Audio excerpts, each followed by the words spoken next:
by your mighty hand. You gave us yellow, you gave us the land. You dwelt among us, you went before, yet we asked to be something we were never meant for. We chose what we could see and touch, thrones and crowns in the strength of a man, and slowly our hearts were shaped by that choice, till injustice grew where trust had been. From king to king, the wound went deep, till the land itself could no longer stand. What began as a wish to be like the world ended with chains and a foreign land.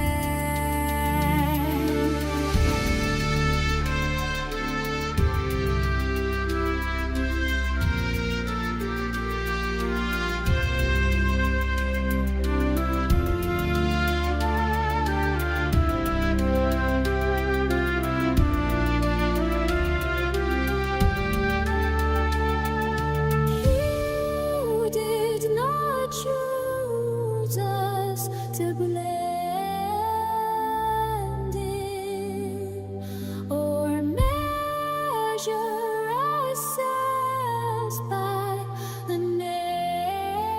nation's gain.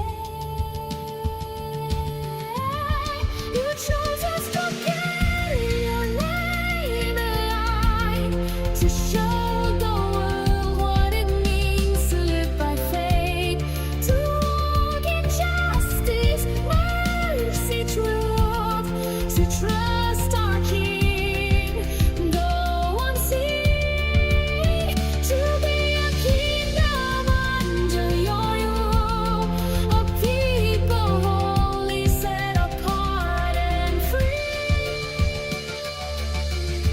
We are called to be yours alone, set apart, known by your name, not like the nations, not like the world, but a people who walk in your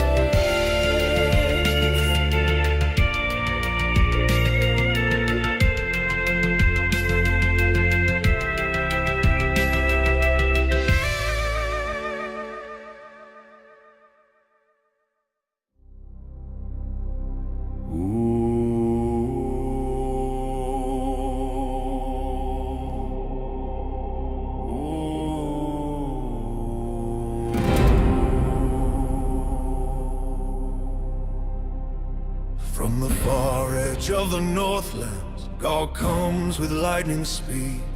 As the Lord of many peoples, blind with pride and drunk with greed. Shields like shadows, spears like thunder, horses black against the dawn. All their banners set for plunder, all their hatred driving on. They say now we take the mountains, now we strip the peaceful land. Now we fall upon the people, gathered by a greater hand. Like a storm they roll in fury, drive the horde with frightful aim.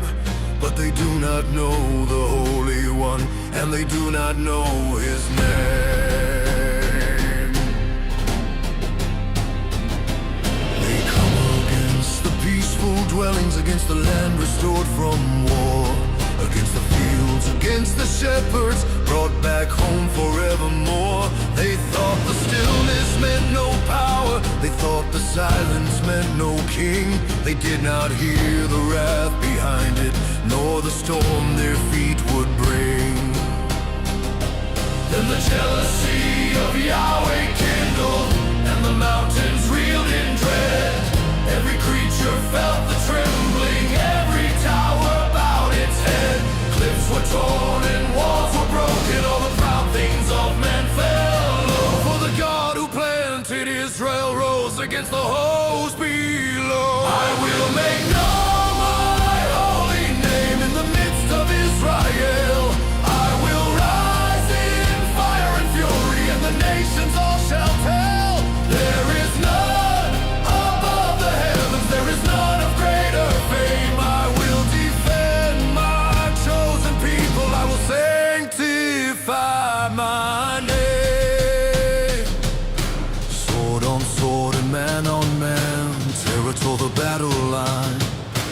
Flood and plague ran through the camp, hail and fire split the sky. Sulfur burned upon the riders, banners dropped into the flame. On the mountains of my people, judgment fell on those to blame. So the armies of the Northlands fell upon the heights they cursed, and the land they came to ravage, saw the hand of Yahweh striking first.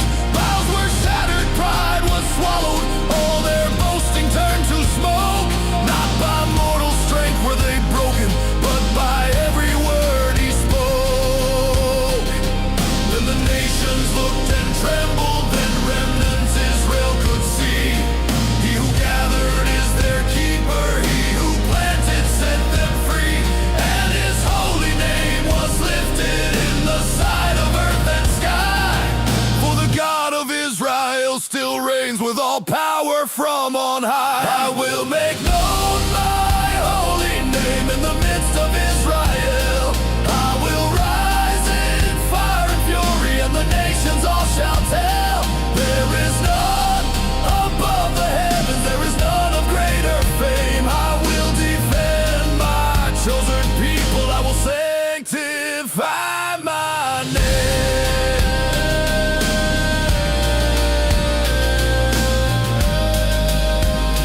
I will sanctify my name.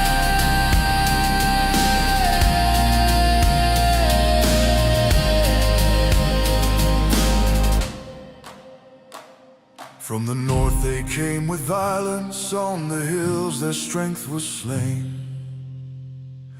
Yahweh rose in wrath and glory, now the nations know his name.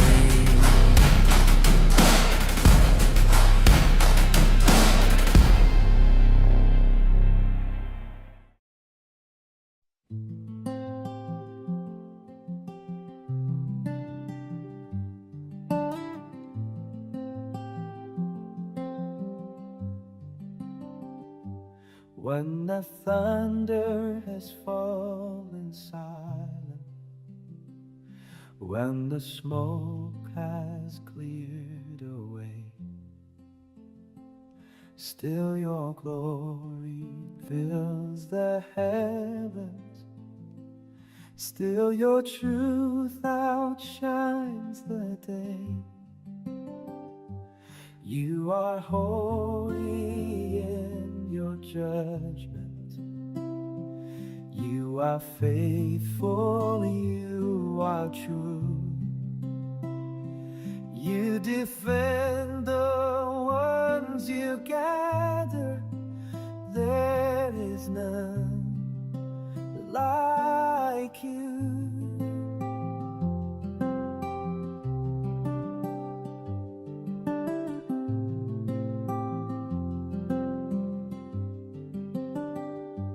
You are mighty in the mountains, you are mercy to the weak.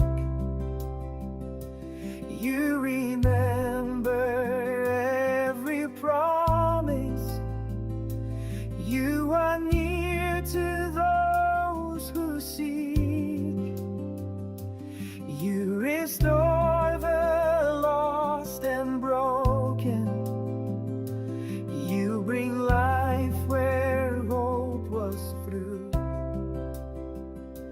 You are shepherd, king and keeper, there is none like you.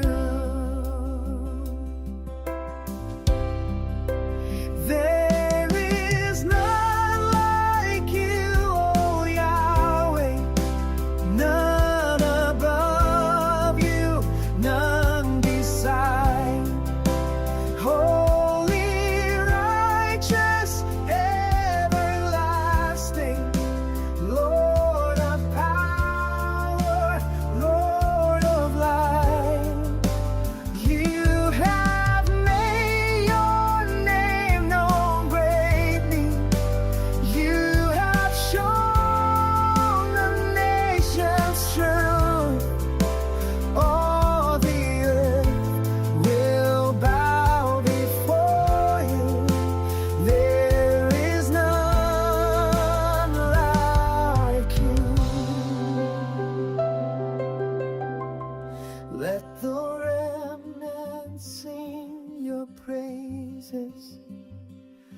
Let the coastlands hear your voice.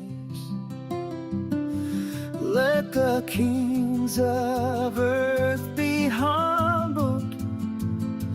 Let the waiting hearts rejoice. From the valleys to the heavens, let your praise the whole earth move. Well known, our God forever. There's none like you.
When I can't speak, even youth may fall and fail, but your promise will prevail. You strengthen, you help, you stay.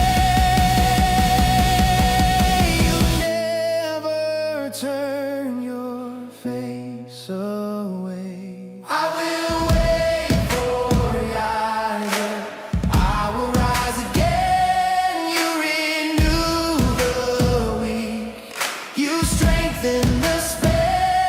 I will mount up with wings like eagles. I will run and not be weary. I will walk and not faint, because you hold me, you uphold me. Not forgotten, not forsaken, chosen, held, awake and strengthened. I will wait for Yahweh, and I will rise.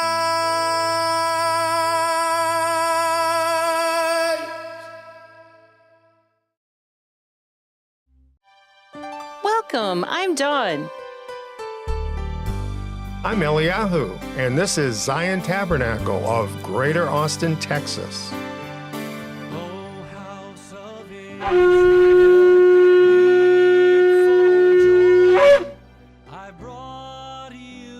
Are you among the remnant on the narrow road to life? Do you long for the deeper truth only the remnant grasp? Then Zion is the place for you. Now, here's spiritual food at the right time.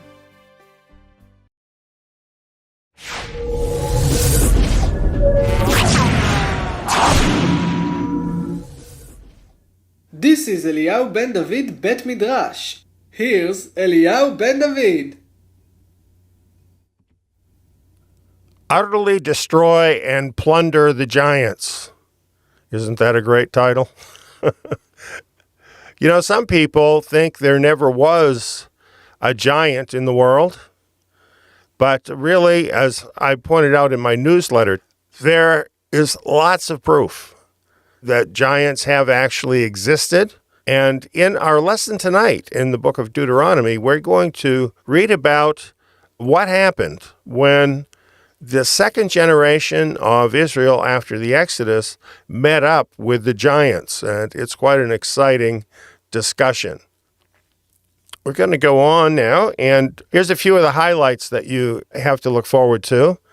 We're going to consider the land of the giants in the area of Canaan.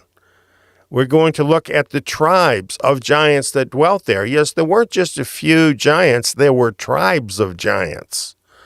We're going to consider the origin of the giants that dwelt there in that area, and the defeat of the giants Sihon and Og. We're going to consider the destruction of their nations and plunder and land grants that went to Israel after destroying them. And of course, we're wanting to look at why this is important to us today. This is not just ancient history. In order to look into this, we have a guest tonight, and here he is. Welcome, Solomon. Hello, it's great to be here. I'm really looking forward to this.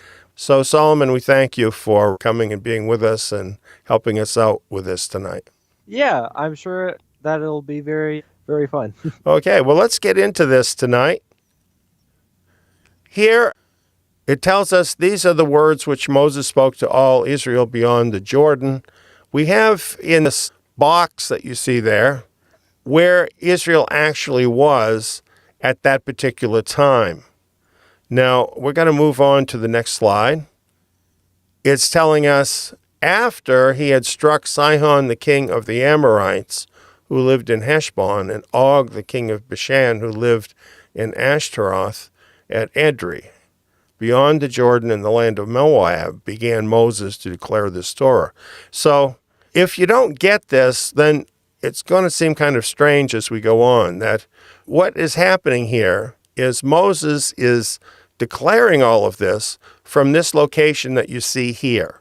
But as soon as we start getting into this, what he's doing is he's rehearsing the history that they had gone through already and recounting that, what had happened up to that point. And Solomon, maybe you could read the first few verses for us here. So, when all the men of war were consumed and dead from among the people, Yahweh spoke to me, saying, You are to pass over Ar, the border of Moab, today. When you come near the border of the children of Ammon, don't bother them, nor contend with them, for I will not give you any of the land of the children of Ammon for a possession, because I have given it to the children of Lot for possession. Okay, so it says, so when all the men of war were consumed and dead from among the people. What men of war is this talking about? It's talking about the first generation that came out of Egypt. Exactly. And we learned that after all that Yahweh had done to bring them out of Egypt and all the miracles he did fighting for them, when they got to the border of the land, they complained that there were giants in the land, and then they refused to enter into the land. So, do you remember what Yahweh said to them when they refused to go in? Well, he essentially told them that since they didn't want to listen to what he had commanded and what he wanted to give to them, he said to them that they would spend the next 40 years dying in the desert. That's basically what happened. So they just lived out the rest of their life in the wilderness, never fulfilling what had been Yahweh's purpose for them. And that was going to be left to the next generation to do. So this is the point where this is happening, where all of the men of that previous generation are now gone, and the second generation is now ready to enter into Yahweh's will. And so this is kind of an exciting turning point, I think, in the entire story. What do you think about that? Yeah, I think that probably this second generation, they've been hearing from their parents over these 40 years about the failure. And, I think they're determined that they won't do the same thing. I think you're right.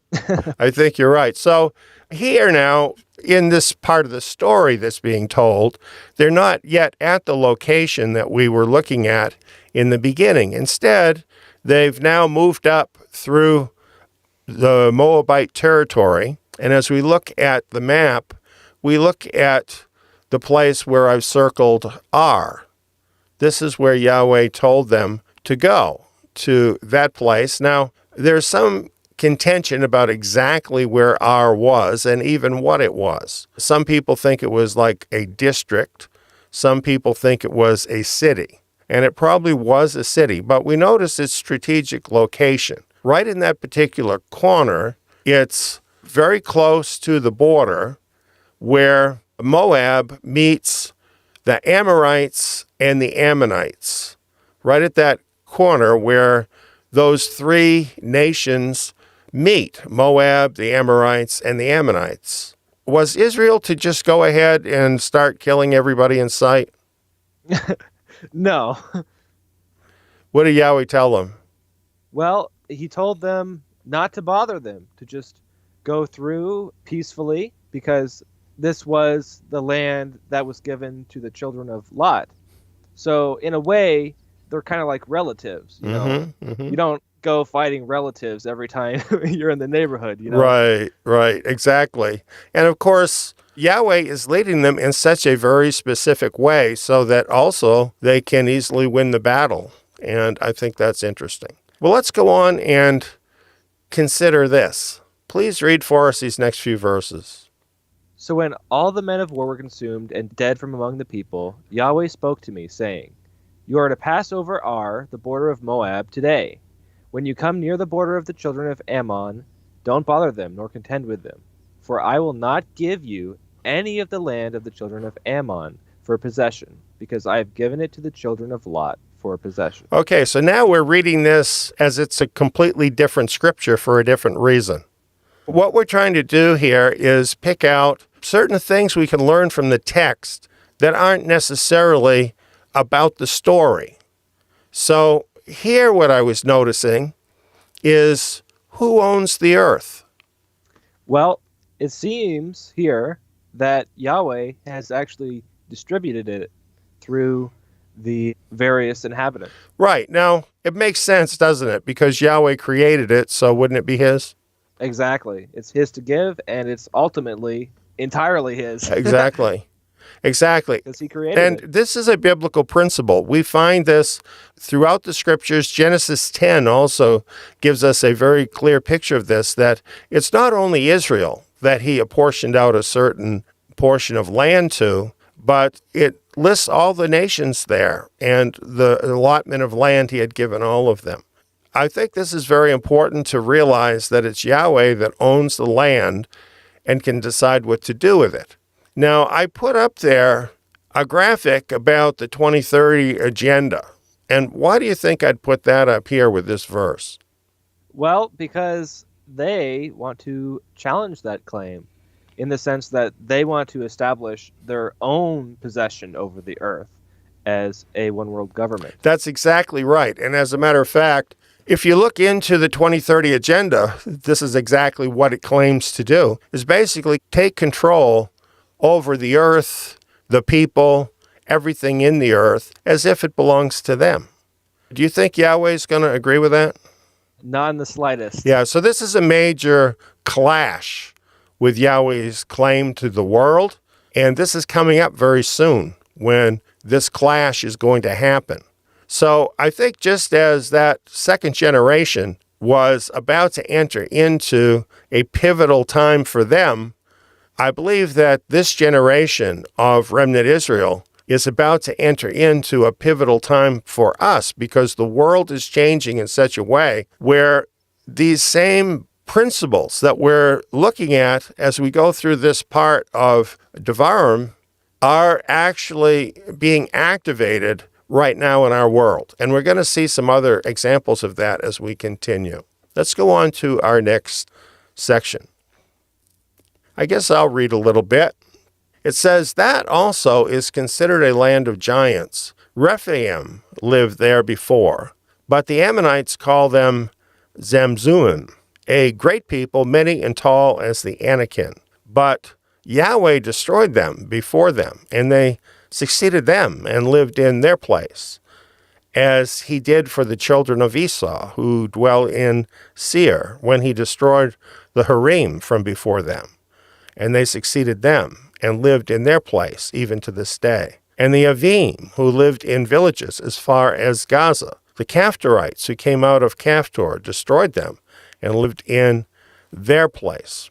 So what it's pointing out to us here is tribes of giants. And let's look at the map.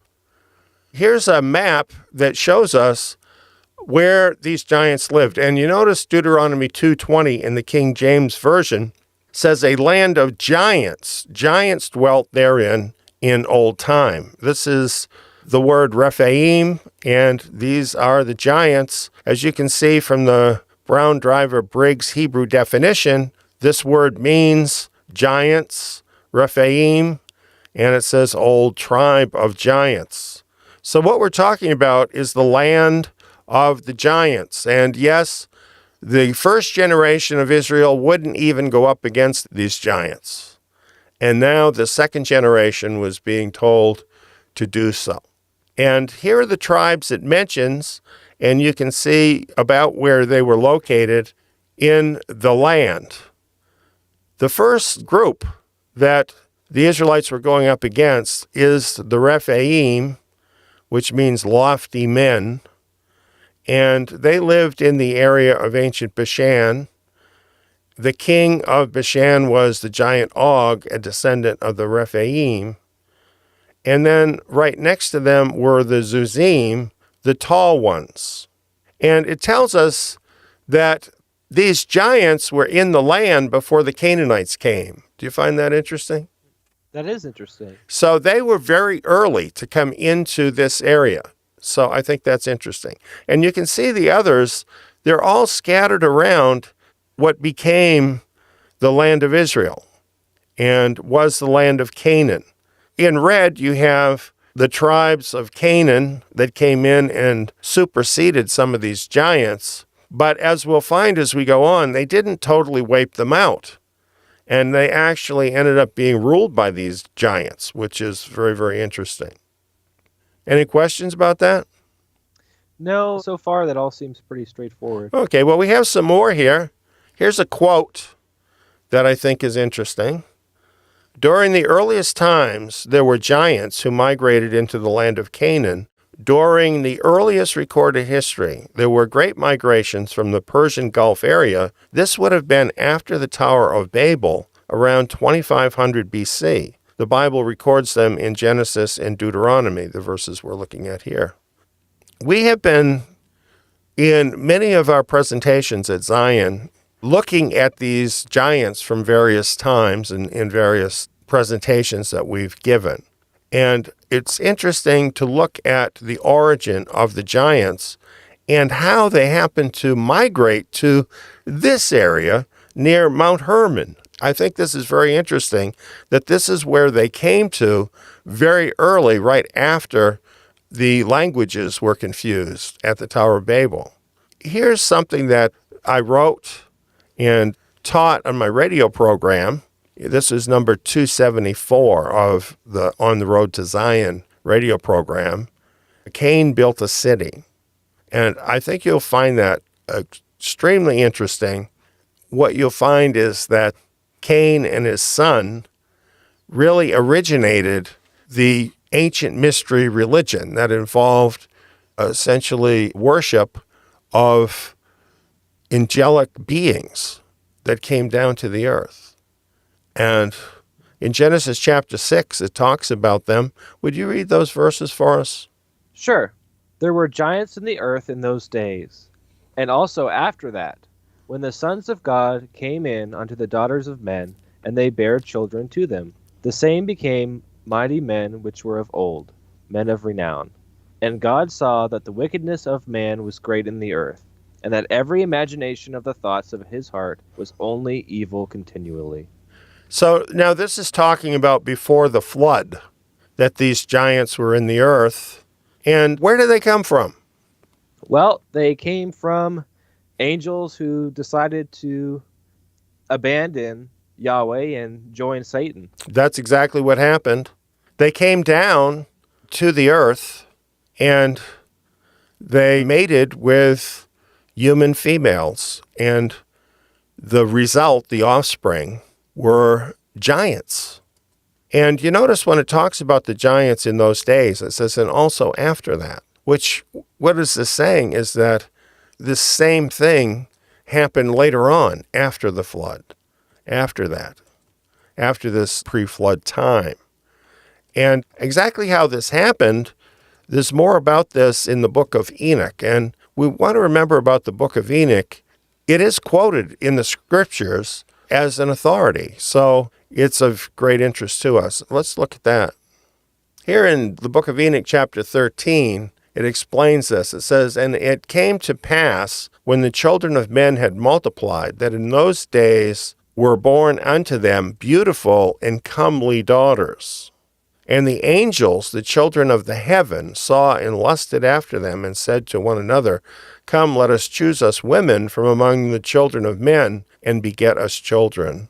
And they were in all 200 who descended in the days of Jared on the summit of Mount Hermon." Now, isn't that interesting? This is where the angels that sinned made their entry point into the world, is on Mount Hermon. And right after the Tower of Babel, this is where giants in that age returned to, Mount Hermon. Mm-hmm. Do you see any connection there? Yeah.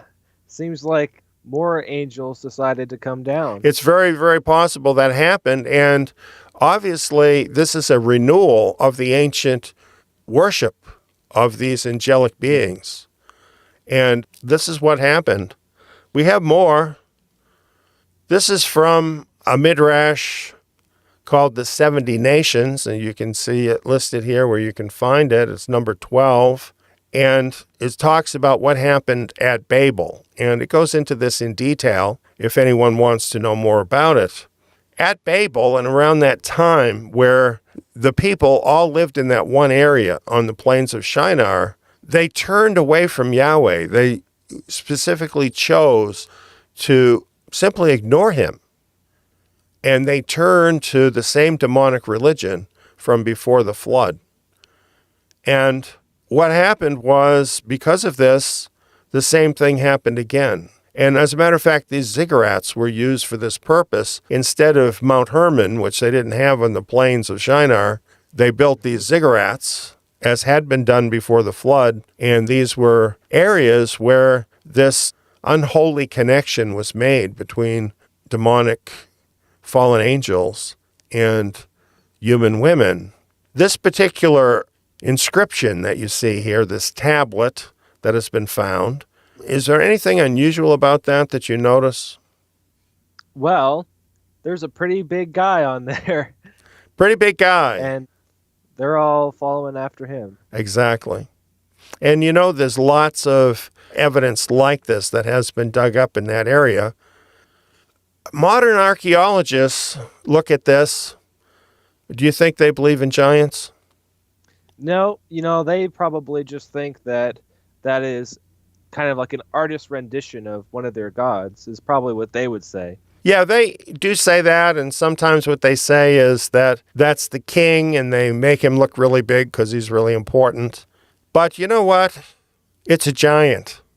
It's a giant. So it's all a matter of what your interpretation is, right? You can say it's not a giant, but when you look at the picture, it's a giant.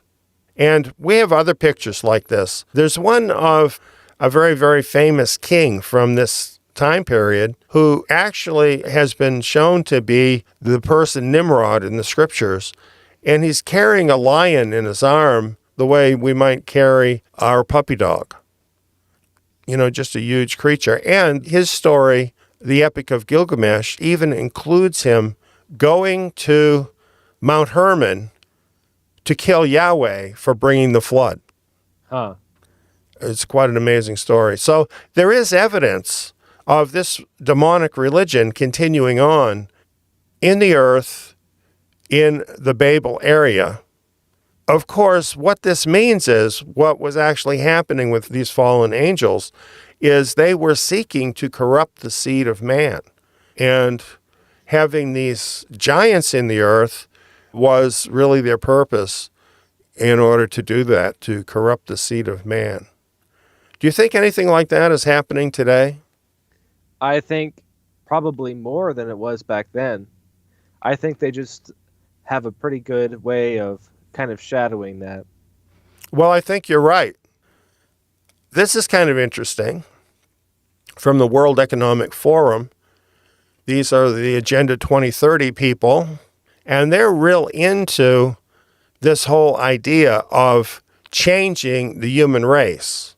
This person is a spokesman for them, Yuval Noah Harari, and he has taught a lot about this, where they want to change human beings literally into something else, where we're tied into computers and even our genetic structure is changed. Essentially, scientism corrupting the essence of man. So this time it's not giants in the normal sense that are doing that, but it's actually, I think you'd have to say, financial giants. We even call them giants sometimes, giant tech, that is threatening to do this exact same thing, doing some pretty weird stuff, pretty weird stuff in seeking to change mankind. How do you think Yahweh feels about that? Well, I can't imagine he's very happy. He certainly wasn't before the flood, so I'd have to imagine that he's pretty angry with all this stuff that they're trying to do. I believe he must be, because he created humans to be humans, not computer hybrids.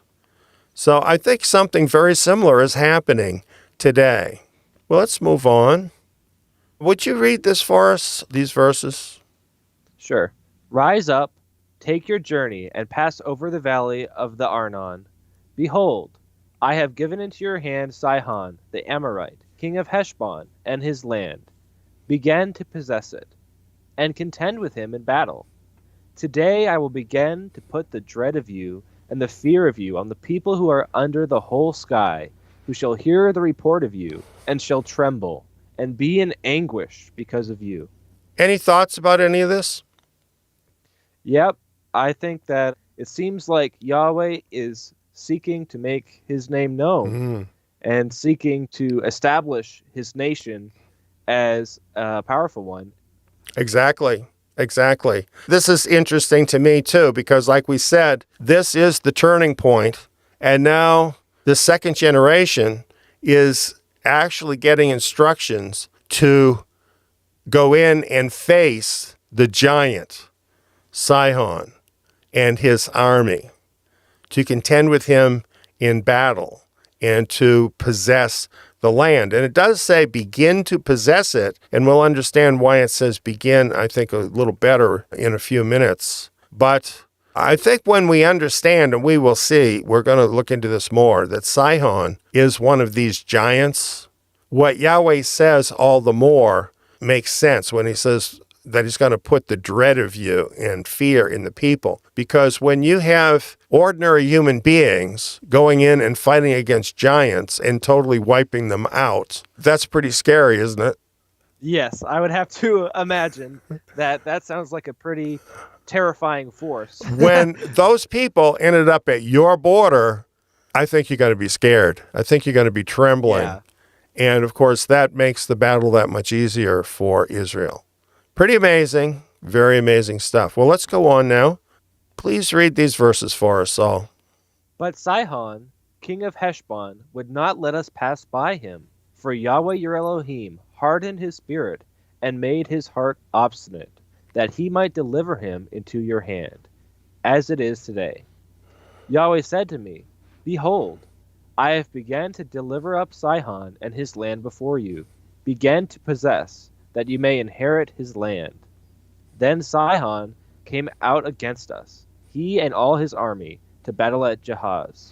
Now, I think this is very interesting, because who is actually the aggressor here? Sihon. Yeah, it's actually Sihon that is the aggressor.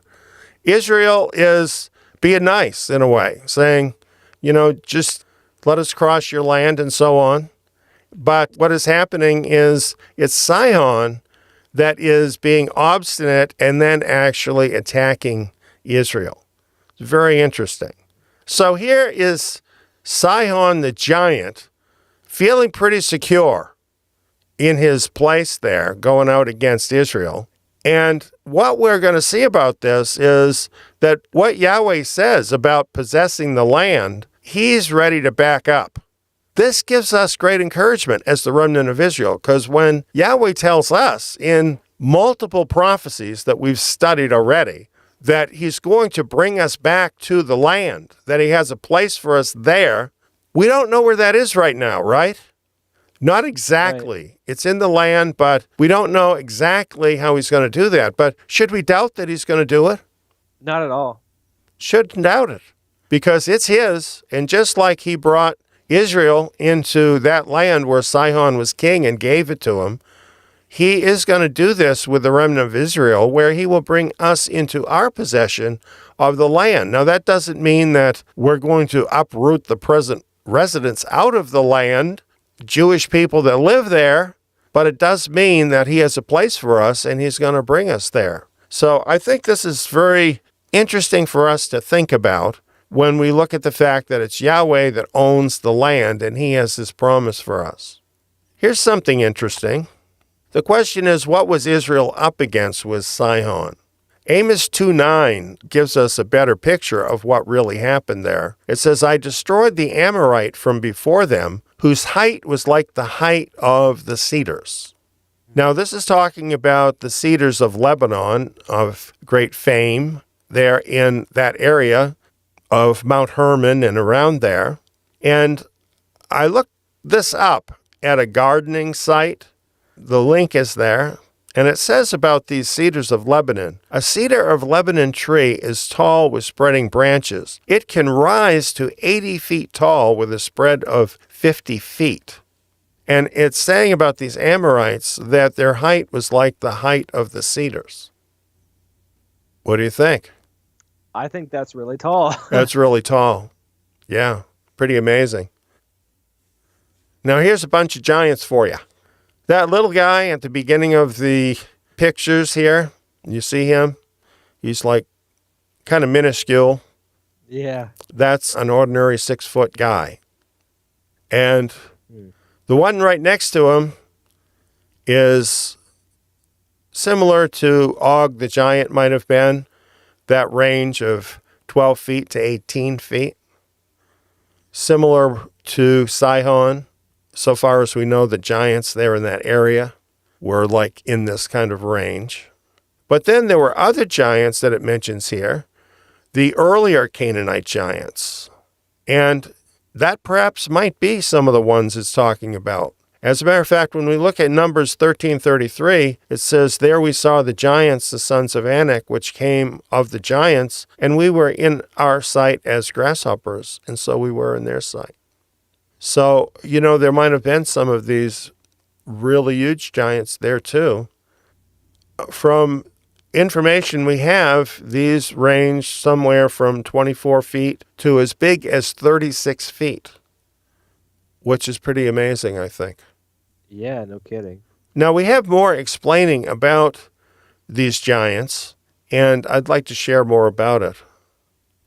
I have all of the various resources that I took this from in the next slide. So I'm going to stop a minute on that, and if anyone wants to see this, or you could stop the video or whatever you can do to get this if you want these resources. But this is a summary that I'm about to share.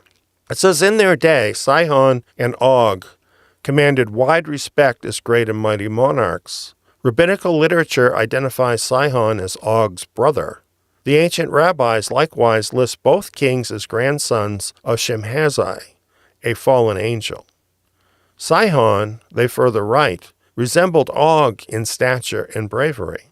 The rabbis sometimes referred to him as the Canaanite, claiming that he was overlord of that land and had over there many vassal kings who paid him tribute, and the 5 Midianite kings, later slain by the Israelites, came under his suzerainty. Mustering a great army, Sihon marched out to check Israel's advance toward Canaan. At Jahaz, a small town in the plains of Moab, he led a charge against the Hebrews. What he thought would be an easy battle suddenly turned into a rout of the Amorites. On that day, at Jahaz, the giant king and all his sons fell, mortally wounded. Of course, his sons were giants too, right? Right. Does it make sense to you that the giants would end up ruling the various nations throughout that area? Yeah, I think it does, because they were probably pretty intimidating and no doubt very powerful. So it makes sense to me that they would take control So this is what the rabbinical literature says about them. Here are some of the resources. People can look at any of these and get more information. Josephus, for example, has information about this. And I think it's very interesting to look at some of this other information. But let's go on with the scriptures now. Would you read these verses, please? I sent messengers out of the wilderness of Kedemoth to Sihon, king of Heshbon, with words of peace, saying, Let me pass through your land. I will go along by the highway. I will turn neither to the right hand nor to the left hand. You shall sell me food for money, that I may eat, and give me water for money, that I may drink. Just let me pass through on my feet, as the children of Esau who dwell in Seir, and the Moabites who dwell in Ar did to me, until I pass over the Jordan into the land which Yahweh our Elohim gives us. So as you read this, do you see Israel actually attacking Sihon? No, they're actually being pretty diplomatic and they're giving a very reasonable offer, and they're just wanting to go on by. You know, as I read this, it reminds me of what happened with Moses when he first talked to Pharaoh. He had a very reasonable offer. Just let us go for 3 days and worship our God, right? And Right. there was a very similar kind of response from Pharaoh. And it seems that Yahweh does things this way to show the heart of the person that he's dealing with here. In this case, King Sihon. We have more.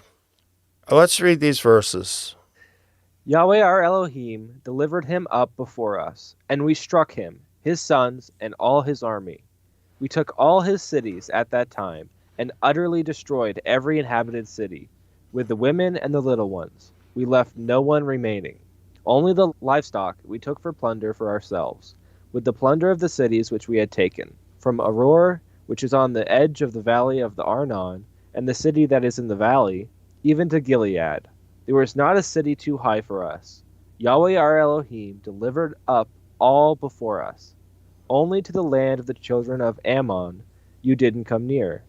All the banks of the river Jabbok, and the cities of the hill country, and wherever Yahweh our Elohim forbade us. Okay, thoughts on this? Well, Yahweh is just helping them to really sweep through. And, I think it's interesting here that they were told to kill everybody. But, it makes sense because these weren't just like your average Joes. First of all, they were giants, and they're not even intended to be creation. But also, they practiced insanely wicked things. Right. Yeah, really insanely wicked things. And the reason they even went to that area is because they were continuing that demonic religion. So yeah, what you're saying is exactly true.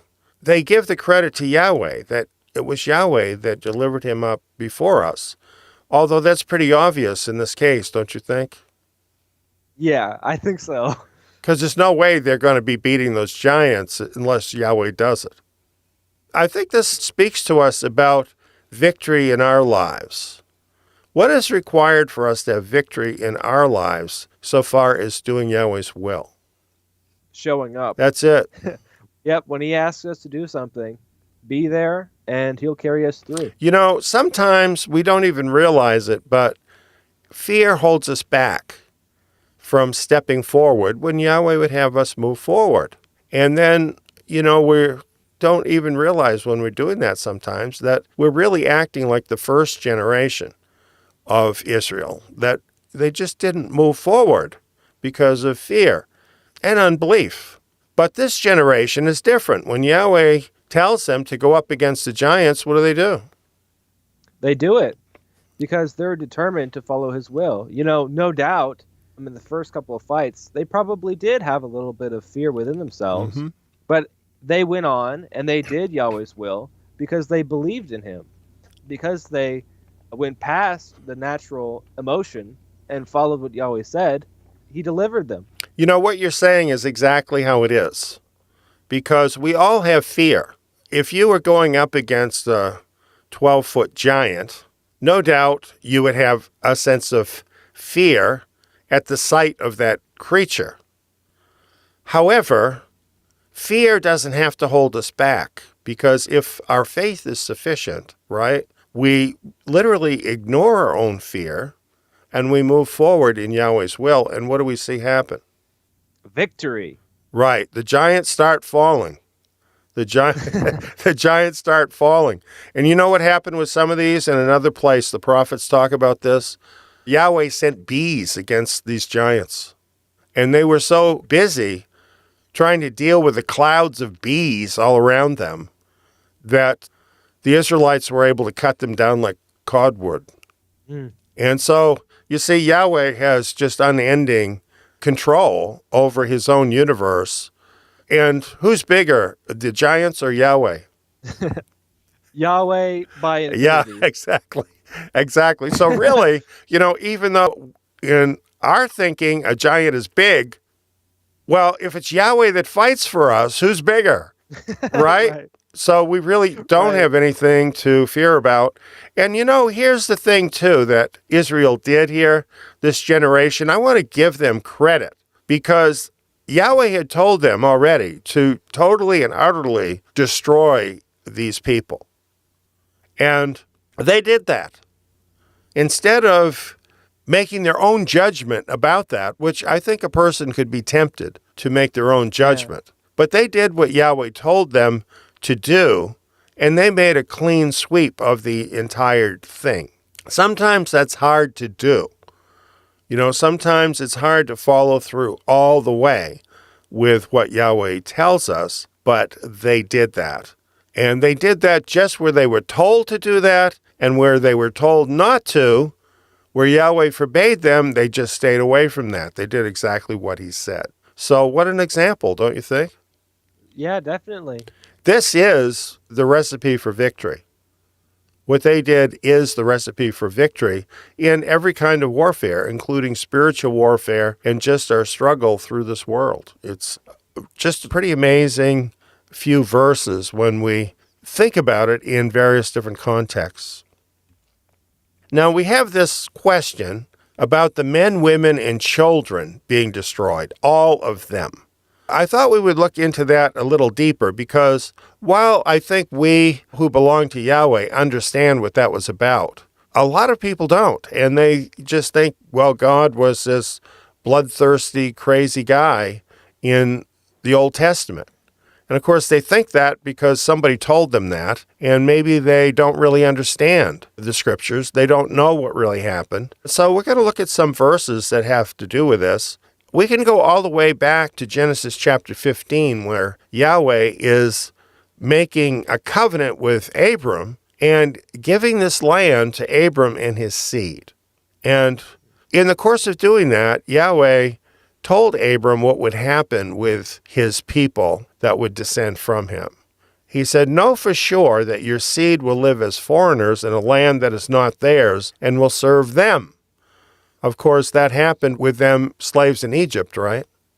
And then it says, "In the fourth generation they'll come here again, for the iniquity of the Amorite is not yet full."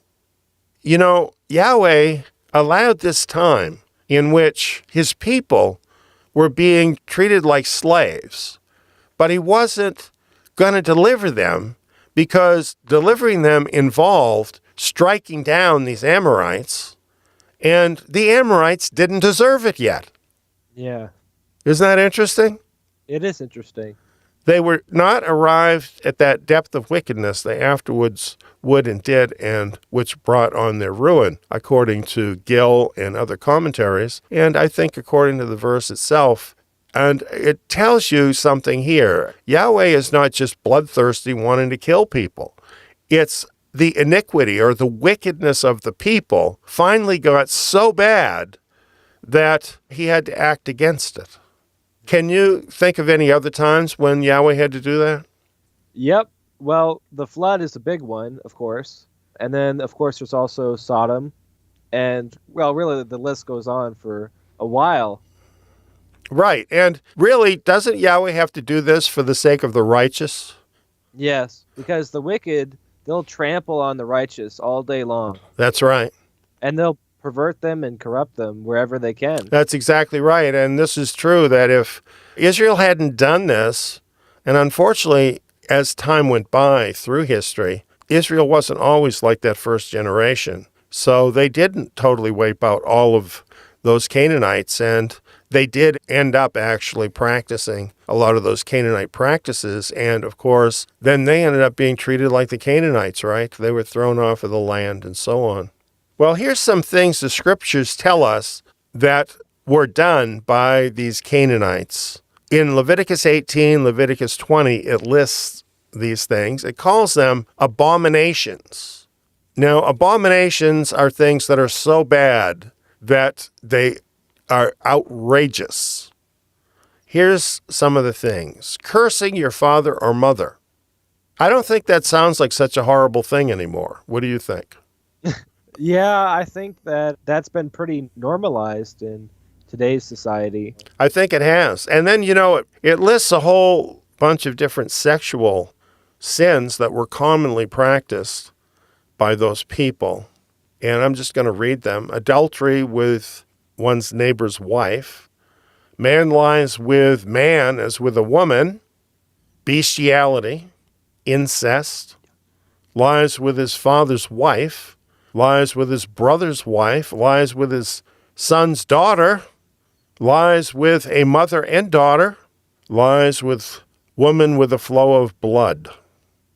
So really all kinds of perverse sexual activities. These are the sorts of things that are included in the alphabet soup today, aren't they? Yeah, LGBTQ. You can see why they keep adding more letters, right? Right. Because they just keep going to greater and greater wickedness. Of course, are you supposed to think that's bad? Not in today's society. No. It's supposed to be accepted and normalized. Isn't it amazing how much like the Canaanites our modern society really is? And then, of course, it mentions channeling evil spirits, divining, and magic. Do we have any of that going on? I think we have a lot of that going on. Pretty much everywhere you go these days, in stores and things, they are selling witch books and all of these different things. It's unfortunately very popular. It really is. And many, many people are drawn into it and are using it. I mean, I just happen to notice that a lot of the games that younger people play include these very things, don't they? Yeah, it's very trivialized. Yeah, it's trivialized. As just the same as superheroes or right. something like that. TV shows and movies, the same thing. They include all this magic and evil spirits and all of this stuff, don't they? Yep. So a lot of people get drawn into it through that. Here's what these verses say about all of these practices.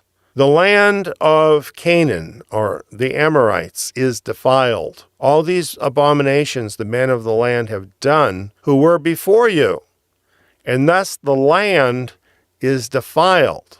Yahweh actually felt like they had to be cleaned out of his land because they had defiled his land, and his land needed to be purified of all of this sin and evil. What do you think of that idea? Well, I think that if anybody has the right to kick someone off their land, it's Yahweh, because he owns the land. And also, he had a very good reason. All of these things are pretty much against any common sense. Yes. And really totally debased behavior. We have more.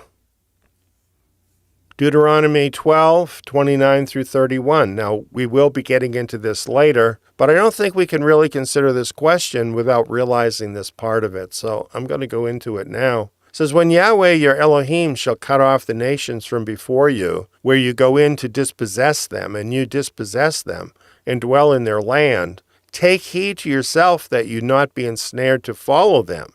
After that they are destroyed from before you, and that you not inquire after their gods, saying, how do these nations serve their gods? I will do likewise. You shall not do so to Yahweh your Elohim. For every abomination to Yahweh which he hates have they done to their gods. We already read a list of those abominations, right?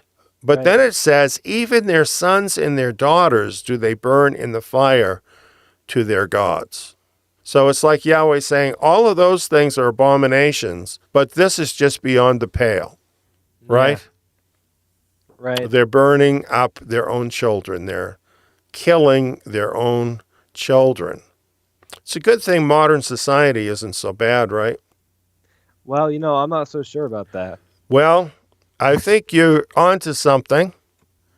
There's been over 63 million abortions since Roe versus Wade in 1973, just here in America. That's 63 million babies that have been murdered. Do you see much difference between that and what the Canaanites were doing? Not really. It's just put under a different face. Exactly. To be more modernly accepted. Exactly. But it's the same thing. It's killing your children. There's more here. This is from Judicial Watch. Judicial Watch obtains records showing FDA paid for fresh and never frozen human fetal parts for use in humanized mice creation. Humanized mice creation. Does that remind you of anything? Well, kind of sounds like the genetic tampering that the fallen angels did, creating giants in the first place. Exactly. And using fresh human fetal parts. Fresh. What exactly does that mean? Fresh. Well, I want to share some information with folks now. Before I start this, I just want you to know that what I'm about to share is really going to be upsetting to people, could be very upsetting to children. You're not going to see any gore or anything, but just what is said here, I found just abhorrent. But I have to play it for you because I think it tells us something about the time that we're living in. So if anyone doesn't want to hear it, then I'm giving you due warning now. Or if you have children that you don't want to hear it, I'm giving you due warning. And now I'm going to play the video.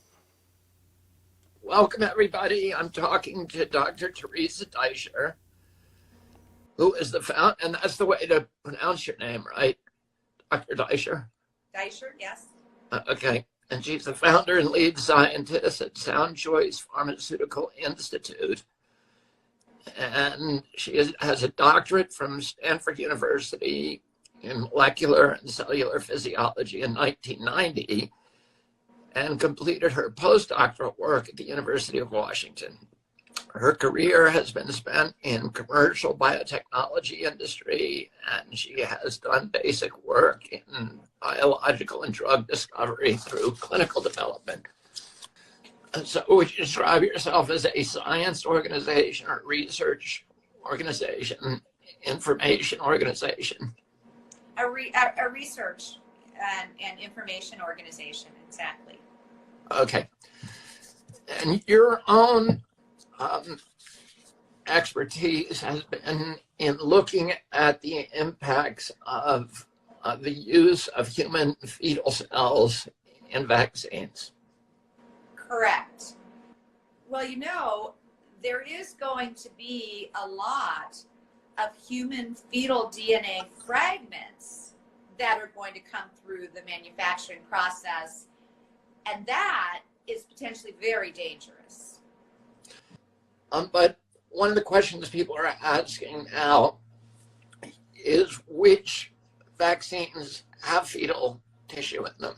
And I know that for a long time, fetal cells were not used in vaccines. Almost exclusively animal cells were used. So maybe you can talk about why they started replacing the animal cells with fetal cells and which particular vaccines contain fetal tissue. So currently the MMR vaccines, the chickenpox vaccine, one of the shingles vaccines, Zostavax, is made in fetal cells. All hepatitis A containing vaccines are made in fetal cells.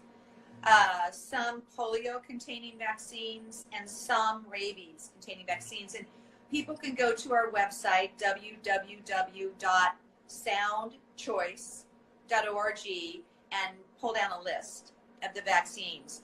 Let me finish the other question. Why did they switch from using exclusively animal cells to fetal cells? I think it's complicated. The animal rights movement was very active at that time. And for instance, chicken pox could have been manufactured in a guinea pig cell line, but there's quite a bit of objection to using animals for research. And the animal activists were definitely driving them to go and use the bodies of the aborted babies. It's kind of weird to think that the animal rights activists have more clout with the vaccine companies than do the anti-abortion activists. They do.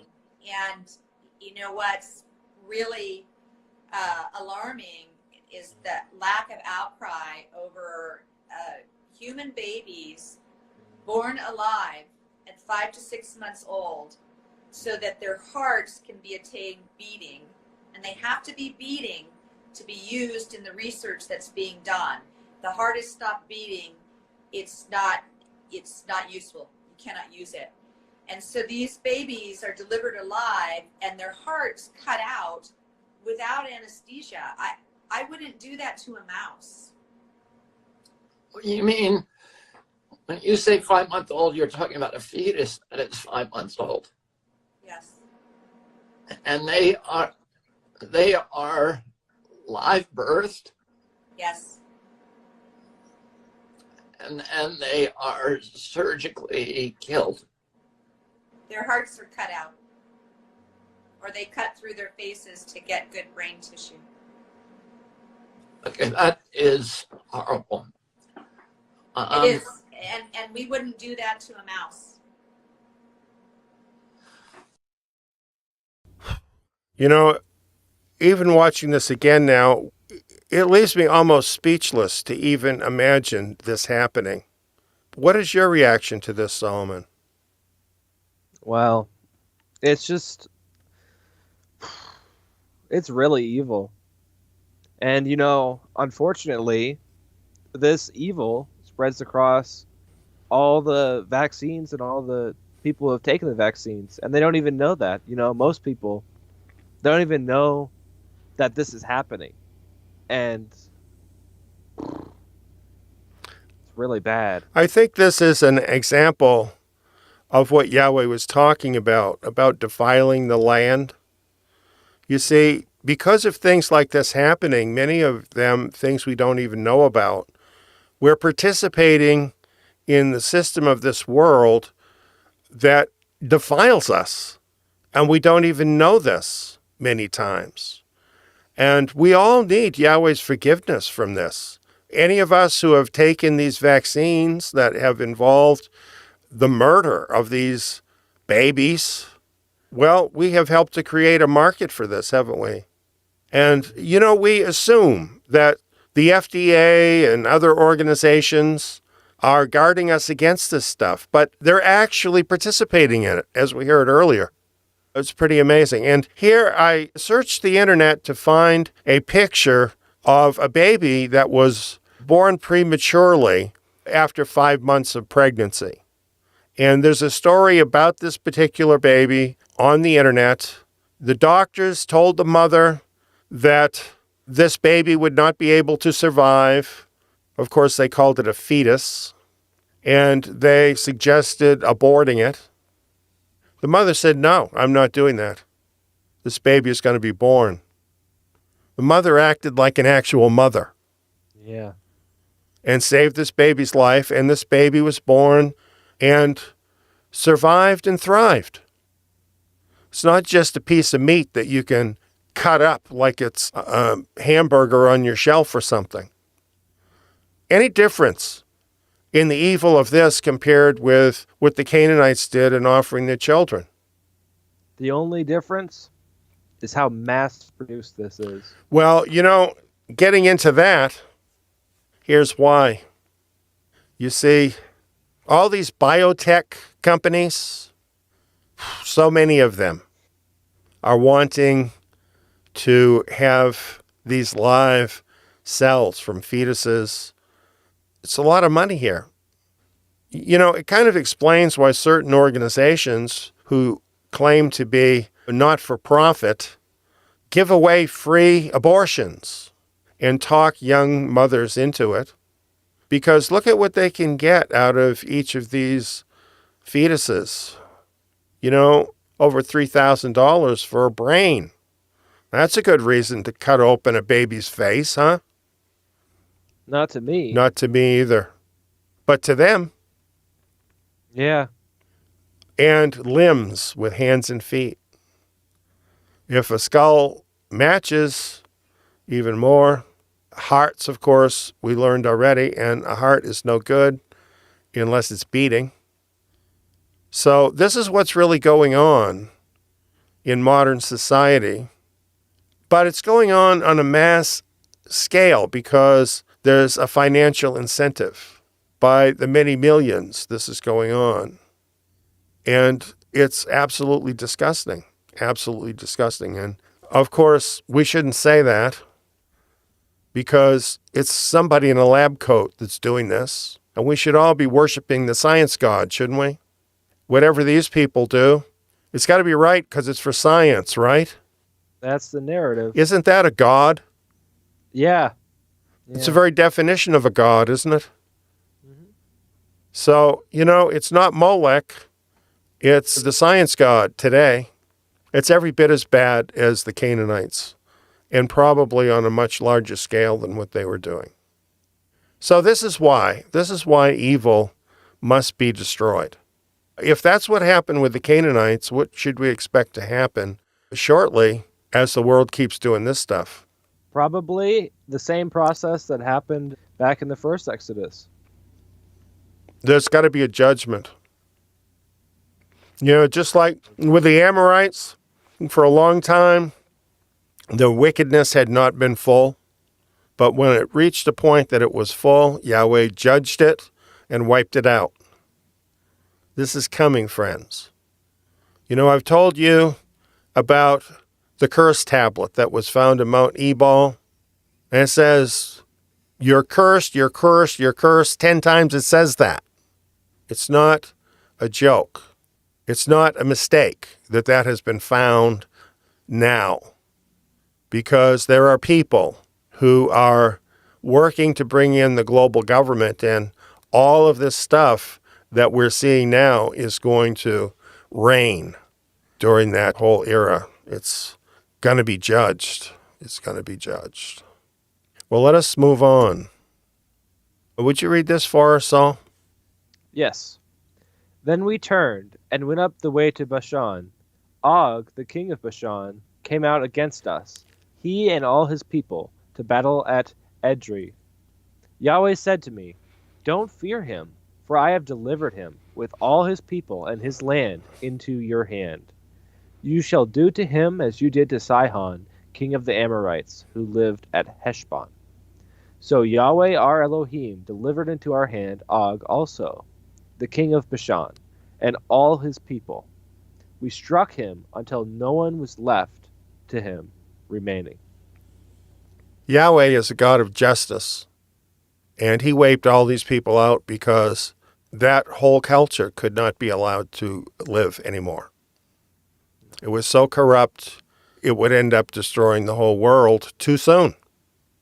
So Yahweh did to Sihon's brother Og what he had done to Sihon, and Israel once again was delivered the victory from Yahweh against the giant king Og. This is how the second generation of Israel began their campaign. What do you think of this? I think it's pretty awesome. I think it's kind of indicative, at least perhaps in a more spiritual sense, perhaps what the overall the scattered remnant of Israel in the second Exodus is going to be like. Because Yahweh tends to kind of not really repeat things, but kind of like that in the sense that he'll do something similar. Yes. So I think we can expect something similar, maybe not literal giants, but something surely of a giant magnitude. Very much so. Very much so. And Yahweh wants to make himself great in the midst of his remnant people. This is what's coming up. And the same principles that were at work in the verses we're reading are at work with his remnant people and the things that he is planning to do. And it's quite amazing what he's planning to do. Well, I guess I'll do a little reading. It says, "We took all his cities at that time. There was not a city which we didn't take from them. 60 cities, all the region of Argob, the kingdom of Og in Bashan. All these were cities fortified with high walls, gates, and bars, besides a great many towns without walls. We utterly destroyed them, as we did to Sihon, king of Heshbon, utterly destroying every inhabited city, with the women and the little ones. But all the livestock and the plunder of the cities we took for plunder for ourselves. We took the land at that time out of the hand of the 2 kings of the Amorites, who were beyond the Jordan, from the valley of the Arnon to Mount Hermon." So here it tells us of this incredible victory where the Israelites, working with Yahweh, pressed the battle all the way through that entire territory, took 60 cities from Og, and these were well-fortified cities. Yahweh caused them all to fall before Israel, and they utterly destroyed all of them, utterly destroyed the men, women, and children, along with Sihon and the giants, and it says they plundered them, and they took their land. And this is all the way from the valley of the Arnon to Mount Hermon. And now, knowing what we do about Mount Hermon and why the giants were there, why do you think these people had become so evil that the whole race had to be exterminated? Well, it seems pretty evident that they were participating in this wicked demon worship. That's right. I mean, this is why those giants would gravitate back there as soon as they had a chance, right? Because they were instituting that wicked demonic worship. So all of these practices, these evil practices they had introduced, and these people were just totally beyond any kind of repentance, beyond being fixed. You know, this can happen. People actually can become so bad that there's no way back. They can become completely corrupted. We read about that in Genesis, right? How every thought of their heart was only evil all the time. Yeah. So this was no doubt true of these people as well. So it's interesting that what was judgment that was against the wicked happened to be a boon to the righteous. The righteous received all that plunder, received the land, and was given to them. Do you see any kind of spiritual principle in that? Very much so.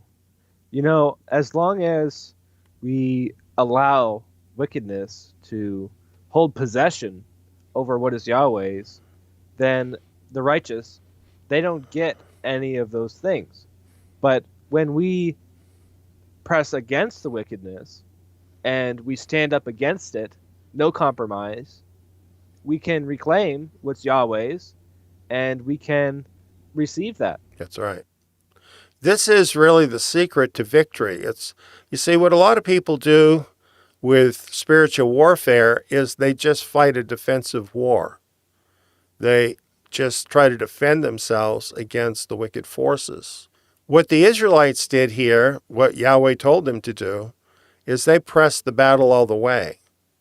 And they weren't satisfied until they completely routed the evil totally out. Well, on the spiritual level, isn't this what we have to do with our lives?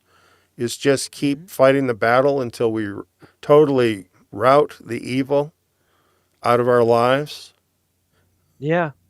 And from that point, when we do completely router the evil from our lives, it helps us to be in a place where we can further push up Yahweh's goals and push back the enemy's assault on the righteous. Right. And you know, one of the reasons why they needed to do this so completely, we've already read. Yahweh told them that it was so that they wouldn't take up these same practices, right? Right. And this is what happens if we continue to allow evil people to be close to us in our lives. We become sympathetic towards them, and we can very easily take up the same attitudes and same practices. So the scriptures continually tell us to separate ourselves from the practice of evil. Now, that doesn't mean that we don't witness to people who are in sin, because, of course, we need to do that. But that's different than having such people as our friends and those who are close to us. Really, wickedness and righteousness can't exist together. And it calls on us to do what Yahweh says, to truly be a holy people. Yeah, that's the whole reason that we are called set apart. Yes, that's right. And the remnant.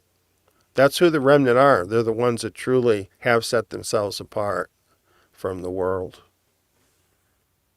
Here's some more. Would you read this for us, Saul? Yes, I can.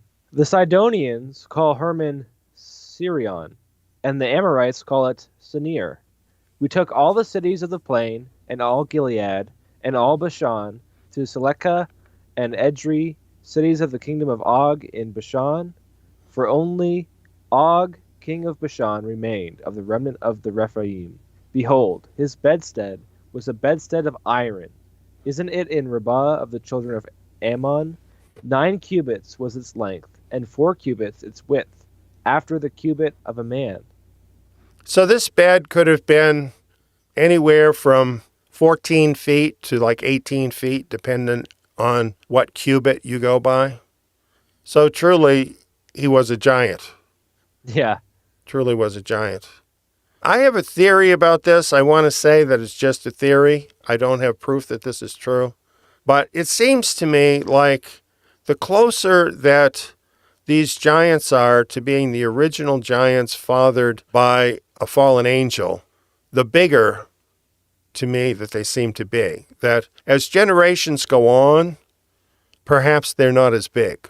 This is just a thought that I had. So that, this is later after the Tower of Babel. And so you have a giant here that may be 14 feet. Now, that's a pretty big giant. But when you realize some of them were as big as cedar trees, even this is not as big as some of them were. Yeah. Well, I think that would tend to make sense because, for instance, if you have a father and a mother of different races, if the next generation you have less of one of those races, then slowly throughout generations, it'll become less and less of that race. So I think it would probably make sense that they would get smaller as they are just going through humans, I guess. Well, that was just a theory of why the great variance in size among the giants. But, of course, it is just a theory, so I want to underscore that.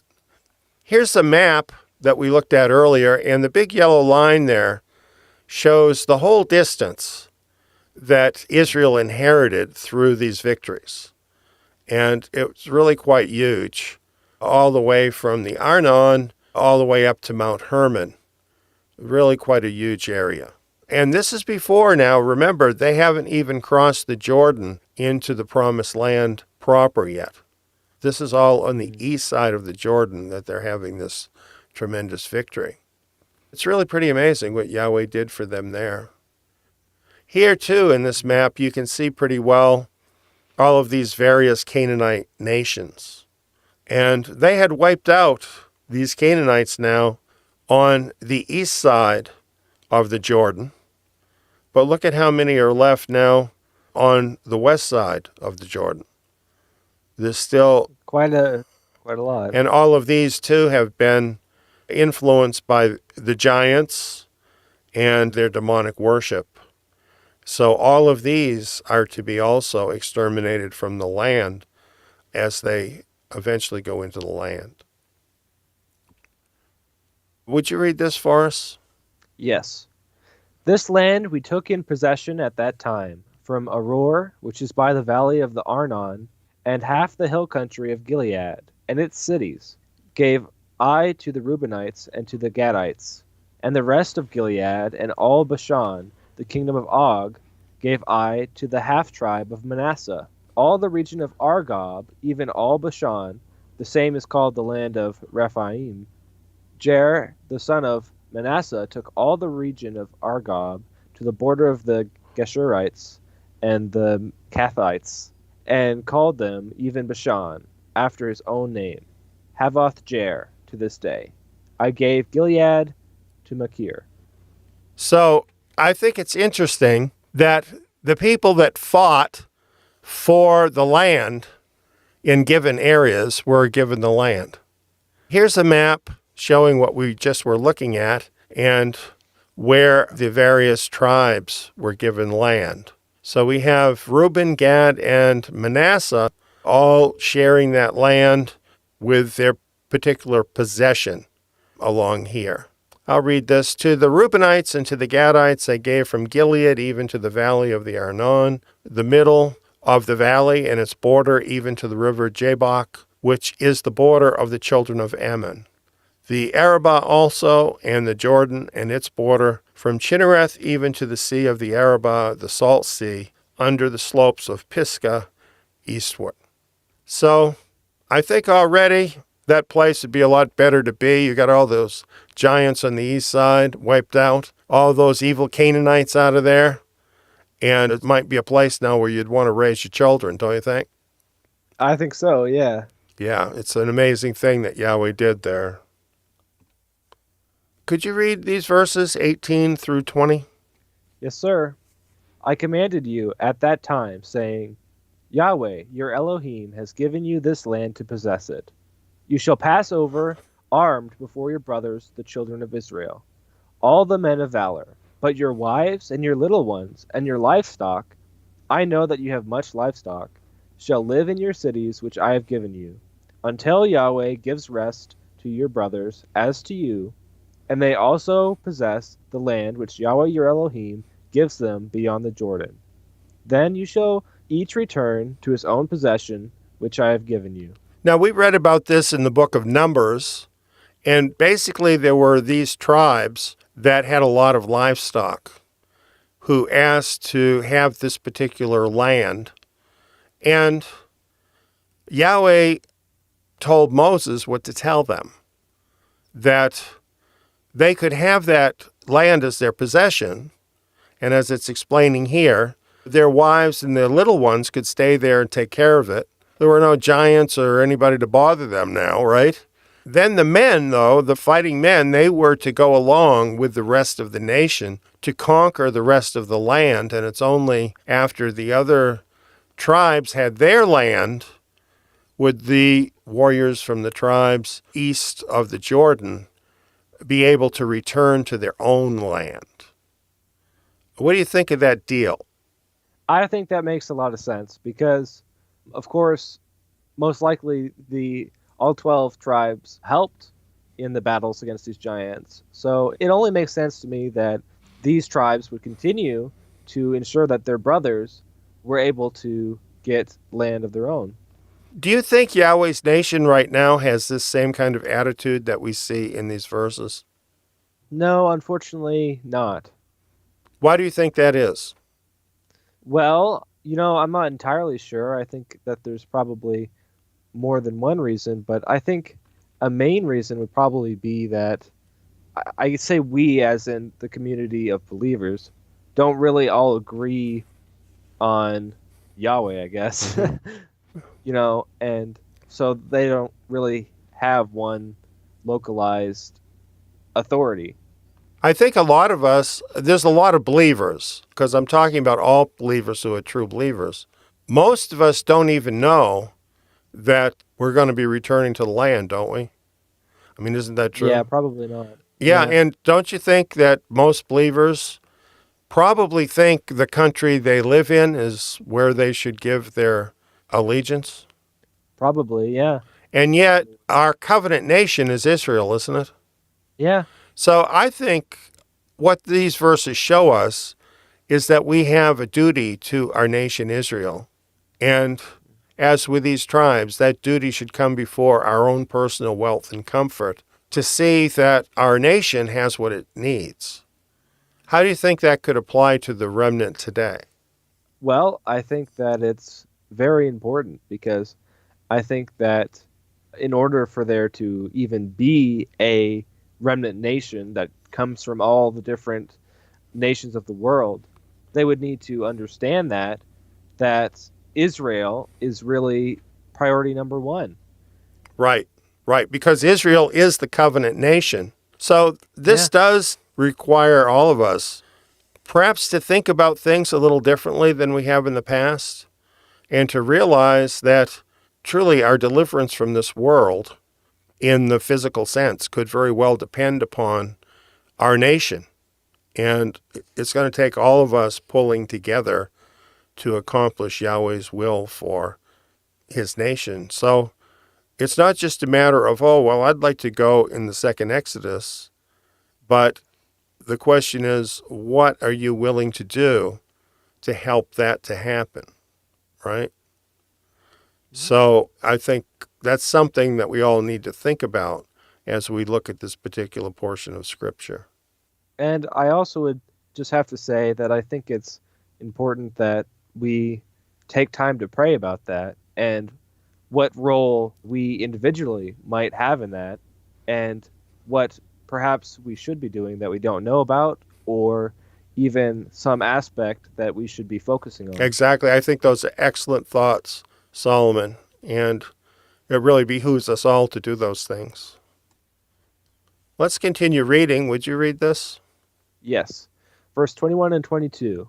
I commanded Joshua at that time, saying, Your eyes have seen all that Yahweh your Elohim has done to these two kings. So shall Yahweh do to all the kingdoms where you go over. You shall not fear them, for Yahweh your Elohim himself fights for you.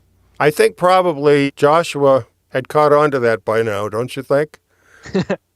I would certainly hope so. But it's a very good advice nonetheless, and it's good advice for all of us to know truly it's Yahweh that fights for us, and that he is capable of doing the things that he promises for his remnant nation. Then Moses says, I begged Yahweh at that time, saying, Lord Yahweh, you have begun to show your servant your greatness and your strong hand. For what Elohim is there in heaven or in earth that can do works like yours, and mighty acts like yours? Please let me go over and see the good land that is beyond the Jordan, that fine mountain, and Lebanon. But Yahweh was angry with me for your sakes, and didn't listen to me. Yahweh said to me, Let this satisfy you. Speak no more to me of this matter. What do you think of this? Was Yahweh being mean? No. You know, Yahweh, he never goes back on his word. And he had told Moses after he struck the rock that he would not enter the land because Moses totally disobeyed Yahweh in a moment of anger in something that was very important. So Yahweh is true to his word, and so he wouldn't change it. And I think he's completely valid in doing that. Okay. If Yahweh was angry with Moses about this, does this mean that Yahweh was displeased with Moses generally? No. I think it's important for us to realize this, that Yahweh can be unhappy with some behavior of ours and even apply some discipline to us about it. But that's what a father does with his children, isn't it? Yeah. Doesn't a good father correct his children? And elsewhere throughout the scriptures, when we read about Moses, well, for instance, in Hebrews, it says that Moses was faithful in all of Yahweh's house. And this is how the scriptures regard Moses. So I think we should just understand about Yahweh that he's just not the big pushover in the sky that a lot of people think he is. He truly is a good father, and he measures things out. All of his judgments are just. And when he says to Moses, I don't want to hear about this again, it means he's done with this. He's not going to change his mind. The case is closed. Exactly. And that can happen. And what's interesting about this is that while Moses asked, he didn't stop serving Yahweh. He didn't complain to Yahweh and say, well, that isn't fair. He didn't have a tantrum. He accepted this judgment. But you know what? Yahweh did act in such a way as to soften this for Moses. And we see that in the next verses.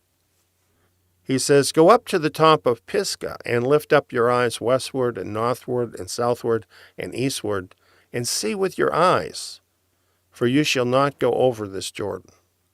So he did give him the opportunity to look into the land. And I think this must have been a very special time for Moses. What do you think about it?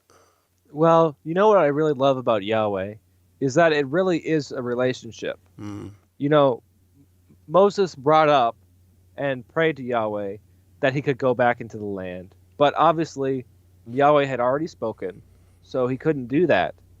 But he did really feel the passion that Moses had, that he wanted to see the land and that he wanted to be a part of that. So I think Yahweh did this to kind of comfort Moses because, you know, it is a real relationship. It's a real partnership. And Yahweh cares about us. Those are very good thoughts. Read this for us. Sure, verse 28 and 29. But commission Joshua and encourage him and strengthen him, for he shall go over before this people, and he shall cause them to inherit the land which you shall see. So we stayed in the valley near Beth Peor. I think Moses might have had mixed feelings. I'm not saying he didn't want to encourage Joshua, but do you think it would be hard for him as a leader now to see this other man was going to take over and his tenure was going to be up? Yeah, well, you know, he spent over 42 years leading the people of Israel, and, you know, he loved them, and he wanted to make sure that they had the correct leadership and that they had a man that would really lead them through faith with Yahweh. So no doubt he had some apprehensions because that is something that, you know, takes some thought. You know, this actually exists with men. Men are naturally kind of competitive. I think it's kind of hard sometimes when we see somebody else that has some privilege of service that we'd like to have. What do you think can help a man when he's seeing that and kind of feeling hurt that that's not his job now? Well, you know, I think it's important to weigh what really matters because I think that, you know, there's times when we would like to go ahead in a certain area, but ultimately there may be somebody better suited to do that. And I think kind of to take a step back and to look at the person and really think about what Yahweh is doing with them. I think that's right. And you know, this thing that we're talking about is doing the Father's will. It's not always easy because it's not always our will. No doubt Moses would have liked to continue leading Israel forever, right? Right. Because he loved them and it had been his life. And so no doubt he felt that feeling. And yet, as always, he wanted Yahweh's will above his own. And so he just totally cooperated with what Yahweh wanted him to do to suit Joshua for this task. And so he encouraged him forward. Well, this is the last of our verses for tonight. And we have a few things that we'd like to review and discuss. You can continue with me on this, Saul. These are things that we learned. We'll just go through this. We learned that Israel had the victory over the land of the giants because they recognized the ownership of Yahweh of the earth. They showed that by only conquering such land as Yahweh designated and not bothering any people, Yahweh said to leave be. The giants themselves had to be destroyed to protect the seed of man in his image. Israel's conquest of the giants and their Amorite nations was Yah's means of destroying extreme wickedness that deserved to be exterminated as an infestation of extreme evil upon Yah's holy land. It was Yahweh who both directed and won the battles. Israel's job was to have faith to move forward in obedience to the divine will. As Israel did so, they displaced and plundered the enemy, expanding and building the kingdom. Now, I have a few more notes regarding the remnant today, and I'd just like to read these and discuss these. The world today is practicing the same evils and worse than the Canaanites, so will soon meet its just end.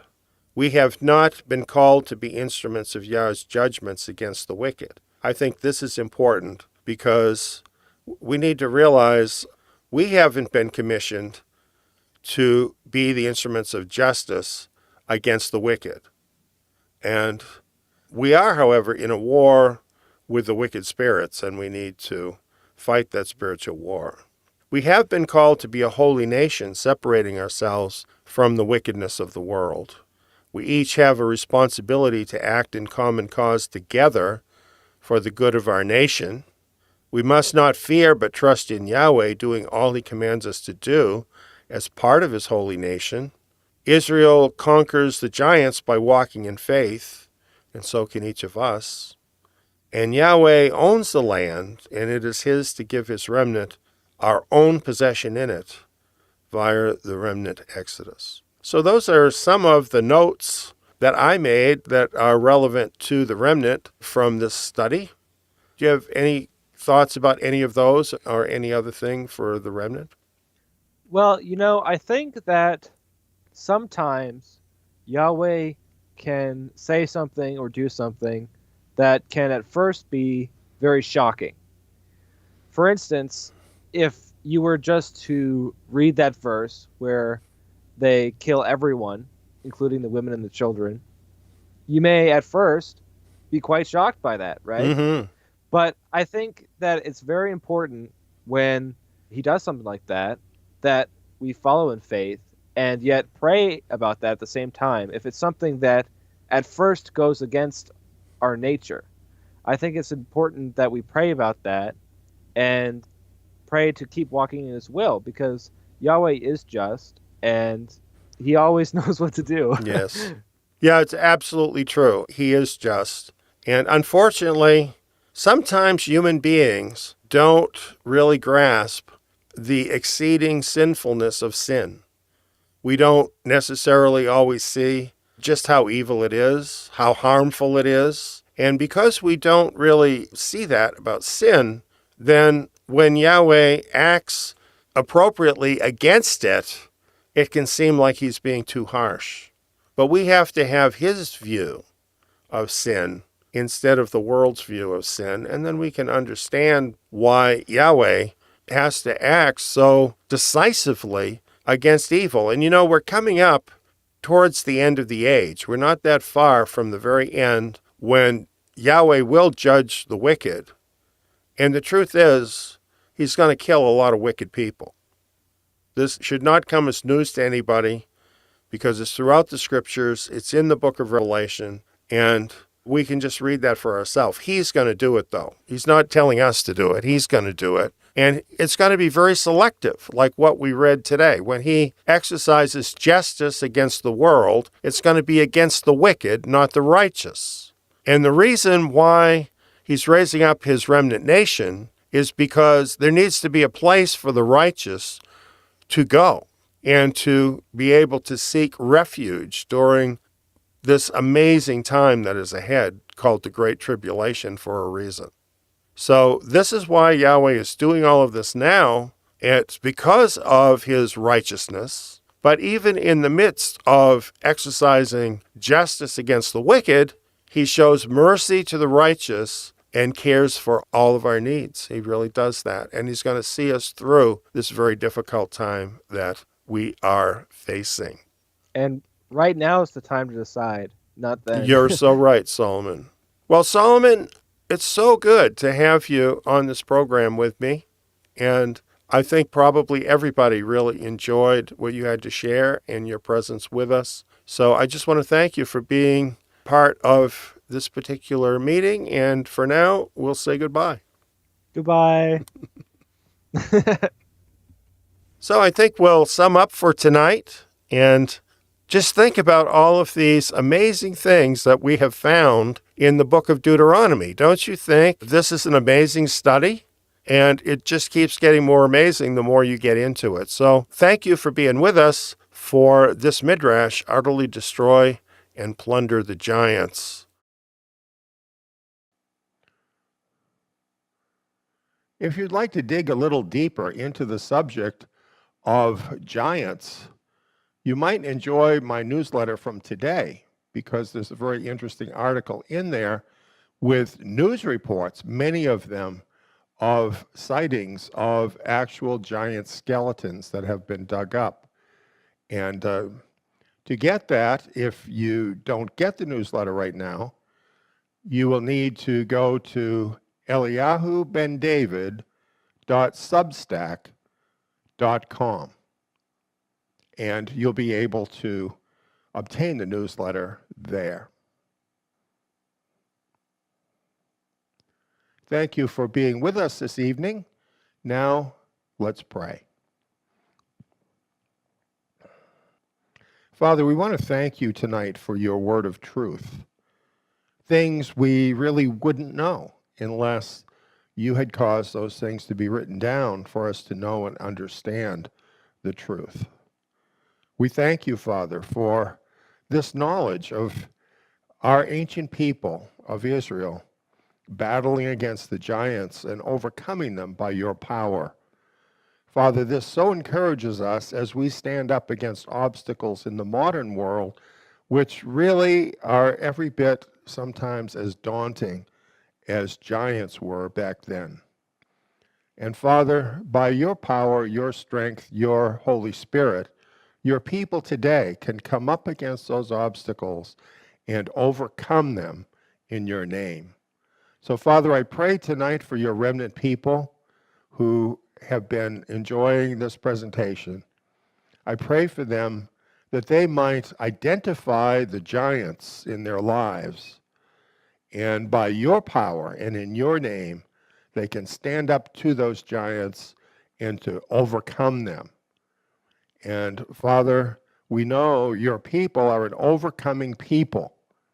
We pray, Father, that we might overcome every obstacle to accomplish your will in the world. We pray that your people will rise up and overcome the giants so that we might draw together as your nation and that you might take us home in the remnant Exodus. Father, we thank you for being with us. We thank you for your word. We thank you above everything else for your Son, Yeshua, through whom, Father, we are saved, and through whom we will enter into all of your promises. In his name, the name of Yeshua Messiah, we pray. Amen. Now let's enter into some worship music together.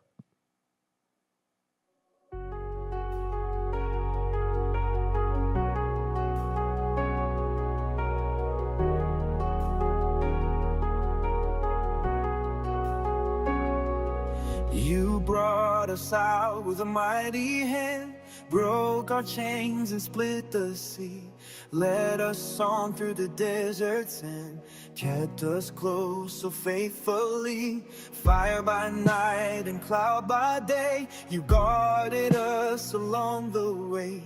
Now we stand where fear must fade.